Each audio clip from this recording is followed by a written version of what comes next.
Football যে কতটা নিষ্ঠুর নেইমারকে না দেখলে তা কখনোই জানাই হতো না। তিনি ফুটবলের রাজা হতে এসেছিলেন, কিন্তু ভাগ্য তাকে বানিয়েছে ফুটবলের দুঃখী রাজপুত্র। নেইমারকে ছাড়া ব্রাজিল রংহীন, আসলে তাকে ছাড়া ফুটবলটাই রংহীন। নেইমার ইনজুরিতে পড়েন, ফিরে এসে আবার ইনজুরিতে পড়েন, আবার ফেরার চেষ্টা করেন, এভাবেই কেটে গেল 10টা বছর। নেইমার ভক্তরাও শিখে গেছেন অপেক্ষা কাকে বলে, আক্ষেপ কাকে বলে।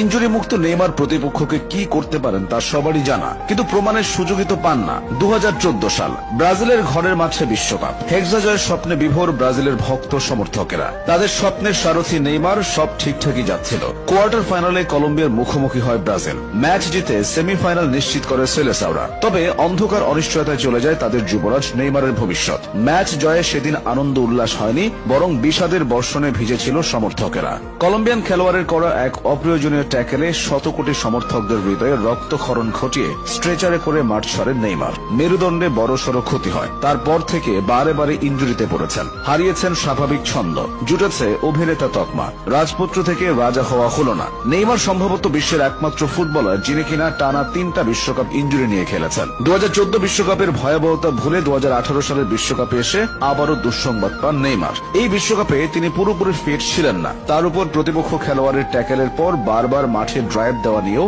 সমালোচনার শিকার হন। এরপর আসে কাতার বিশ্বকাপ, এবারও ইনজুরির হানা। তবুও ক্রোয়েশিয়ার বিপক্ষে নেইমার সেরাটা দিয়েছিলেন। বারবার প্রতিপক্ষের রক্ষণে ত্রাস ছড়িয়েছেন, গোলকিপারকে কাটিয়ে দুর্দান্ত গোলও করেন। তখন কে ভেবেছিল কয়েক মিনিট পরই আরো একটি দুঃখের গল্প রচিত হবে? মেসি রোনালদোর মতো নেইমারও বড় বড় শিরোপা জিতেছেন। ব্রাজিলের জন্য মরীচিকা হয়ে থাকা অলিম্পিক ফুটবলের সোনাও ধরা দিয়েছে নেইমারের সৌজন্যে। তবে সেসব এখন সোনালী অতীত। ব্রাজিলের হয়ে নেইমার বেশ সাড়া ফেলেই